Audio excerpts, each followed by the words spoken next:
Hello, welcome to Bipolar Living with Michael Armstrong, episode 17. You may recall the last time I'd gone through a form of marriage, planning basically an illegal activity in order to live with Rube in the States. There were no legal options. So I had basically thrown my lot in with Rube for the foreseeable future. And then Tony came back onto the scene. You may recall he was Rube's housemate who had thrown me out and told Rube to leave as well because Rube was planning to be with me and not him. In any case, Rube was graduating. He was finishing his urban studies program at the University of Toronto, and his master's in urban planning.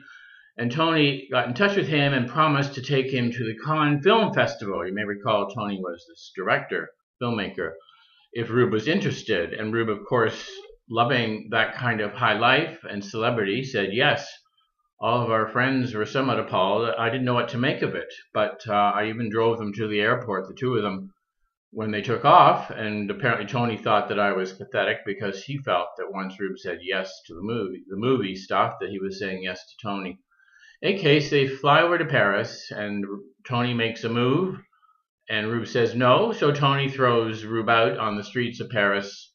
A homeless person? Not really, because in the meantime, Rube, who always landed on his feet, had met a man, an older South USA person named Cy, similar background to Rube in area of living and background, and he invited Rube to live with him until Rube's plane ticket came due in 6 weeks from the time he was tossed aside. So Rube stayed over there, enjoying Paris with this man Cy, his name was. I had no information from Rube during that time. Finally, there was one single postcard with one sentence saying, we'll have to do something about autumn. I was a mess by the end of 6 weeks. When Rube got back, I was almost shy of him. I couldn't really trust him on some level. But we continued on, and Rube made preparation to drive to San Francisco to begin his life down there. And I was left to begin my articling with a sole practitioner, a very generous Indian man who took me aboard.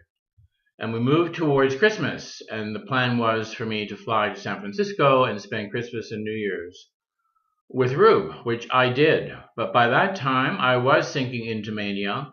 The biggest symptom was I went on a spending spree down there of books. I bought books on all civil rights, human rights, justice-oriented issues you could talk about, racism, the environment, feminism, gay rights, all of it. I was buying books. I had such a heavy load to bring back to Canada, it was absolutely incredible. So I arrived back here and began to live in a world collapsing and building up to an amazing story developing in my head.